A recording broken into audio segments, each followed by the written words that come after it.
Mesdames et messieurs, bonsoir et bienvenue dans cette nouvelle édition de Viva Événement. Tout de suite, les grandes lignes de ce journal. C'est maintenant confirmé. L'enfant retrouvé mort sur la plage a été assassiné. Pour l'instant, 13 personnes seront traduites en justice dans le cadre de l'affaire Noussibé. 3 maisons ont été victimes d'une attaque à main armée hier soir du côté d'Ambouïmarne et d'Itossi. Des coups de feu ont été constatés lors de l'affrontement avec les forces de l'ordre. 300 participants sont attendus lors de l'événement économique Salon de l'Habitat qui se tiendra du 14 au 17 novembre prochain. En Libye, le Premier ministre Ali Zaidan, enlevé ce matin par les ex-rebelles, aurait été relâché, mais des zones d'ombre dominent encore sur cette affaire pour le moment.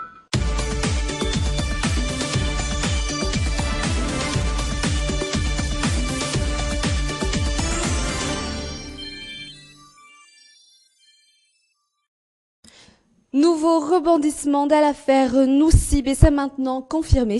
L'enfant dont le corps a été retrouvé sur la plage a été assassiné. 13 personnes sont déjà dans la capitale et seront traduites en justice dans le cadre de cette affaire. Plus de détails dans ce reportage de Mampioun Revalsan. Des faits nouveaux dans l'affaire de triple lynchage à Noussibé. Les premiers résultats des enquêtes préliminaires dévoilent la face cachée de l'affaire. Les auteurs de la vindicte populaire seront-ils tous traduits en justice? Tous ceux qui sont sur ces images ont été interrogés par les forces de l'ordre, mais apparemment seules deux d'entre elles sont les vrais auteurs du meurtre. 37 sont placés en garde à vue à Noussibé, 13 autres transférés à Antananarivo et 7 autres personnes encore recherchées. Quelles sont les charges retenues contre ces personnes?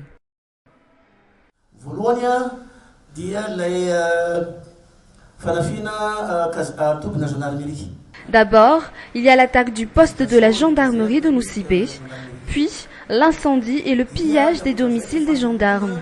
Il y a aussi le double meurtre sur 2 ressortissants français et un autre malgache, et surtout le meurtre de l'enfant ayant conduit aux émeutes.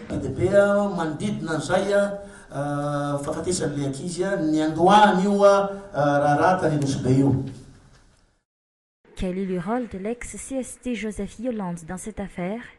Atteinte à l'ordre public, soulèvement populaire contre les forces de l'ordre, l'ex-membre du Conseil supérieur de la transition Joseph Yolande est suspecté d'avoir fomenté les émeutes. Aujourd'hui, il est encore placé en garde à vue dans la capitale.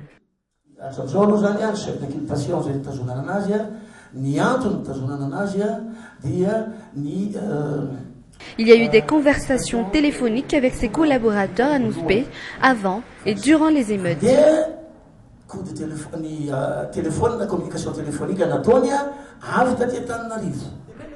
Néanmoins, des zones d'ombre persistent dans cette affaire de triple meurtre à Noussibé. Y avait-il des dessous politiques dans cette affaire? Y avait-il réellement un trafic d'organes? Pourquoi avoir tué cet enfant et jeté son corps à la mer? Et qu'en disent les résultats de l'enquête menée par les forces de l'ordre françaises?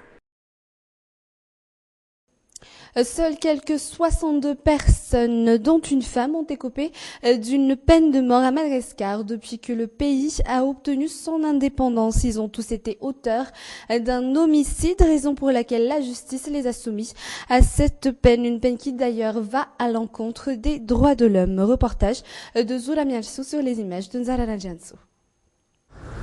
Depuis 1958, seules 62 personnes ont écopé de la peine de mort.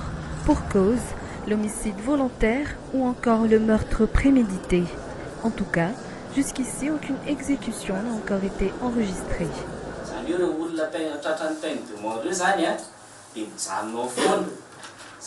Ces personnes ayant reçu une peine de mort ne peuvent rien faire. Elles ne peuvent avoir une liberté conditionnelle, encore moins être exécutées, mais elles seront en prison jusqu'à ce qu'elles meurent. La loi malgache stipule que seul un décret émanant du président de la République pourra autoriser une exécution. Donc si le président ordonne de faire appliquer la loi par le biais d'un décret d'application, c'est là que les 62 personnes condamnées mourront exécutées. À Madagascar, la peine de mort équivaut à la prison à vie. Une loi dont la République malgache voudrait se passer Le 25 septembre 2012, le président de la transition, André Zouil, a signé la Convention internationale stipulant l'adhésion de l'État malgache à l'abolition de la peine de mort, une convention non applicable sans l'agrément du Parlement. De nouvelles lois doivent être proposées au Parlement par le gouvernement, et ce, afin d'abolir la peine de mort de la loi malgache. Des efforts ont déjà été faits dans ce sens, mais le dossier est juste resté une proposition qui n'a pas été discutée en profondeur par le Parlement.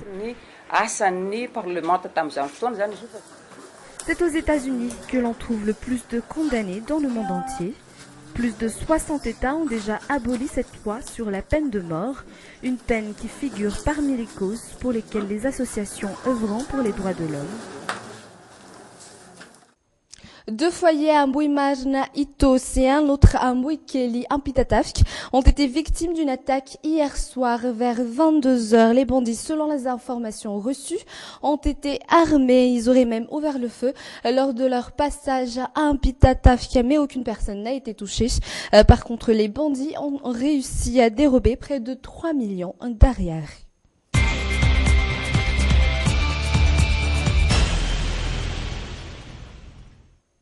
Et concernant les actualités des élections, ce sont les communes de Saboutname et de Mazakandjin que le candidat Edgar Rassafnjava a choisi de visiter hier pour poursuivre sa campagne électorale. Le candidat Rachemal William, quant à lui, était à Majunga. Si le candidat du Ervovo Wamadreskara et Radzonar Mapian était dans le district de Port-Berger pour ensuite continuer sa route vers Maevatanana et Marvoy. Le candidat Jean-Louis Robinson, lui, est aujourd'hui dans la partie nord de l'île, en ce troisième jour de la troisième semaine de la campagne électorale.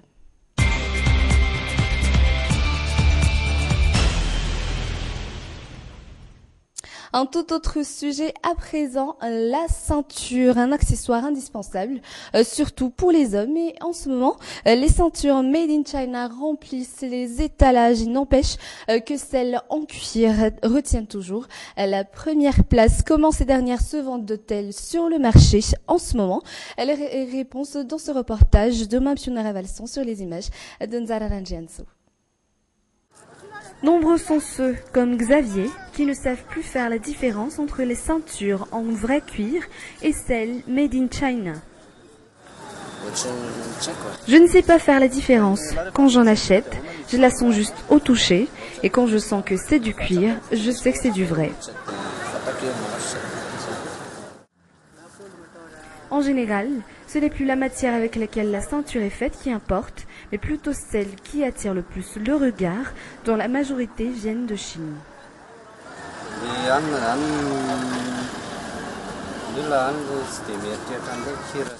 Cela importe peu aux clients que ce soit en cuir ou pas, ils achètent seulement ce qui les attire.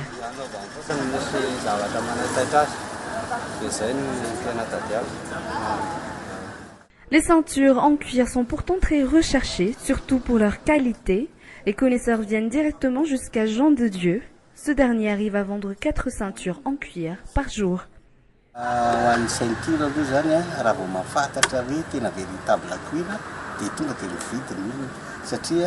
Les connaisseurs savent ce qu'est le vrai cuir, ils n'hésitent pas à en acheter. Si l'on compare aux ceintures que l'on trouve par exemple à Beourirk, les ceintures en vrai cuir sont facilement reconnaissables. Et ce qui est bien, c'est qu'elles durent au fur et à mesure qu'on les porte, elles sont plus solides.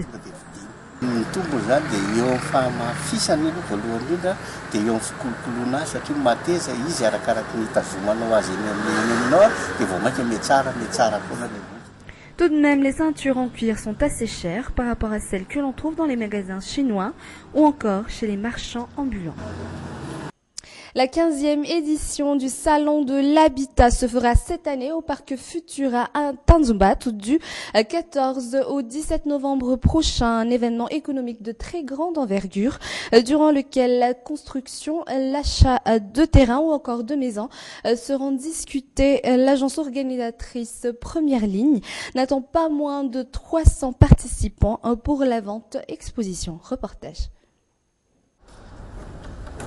Le parc d'exposition Futura Tanzbat reçoit pour la seconde fois le grand événement économique Salon de l'Habitat.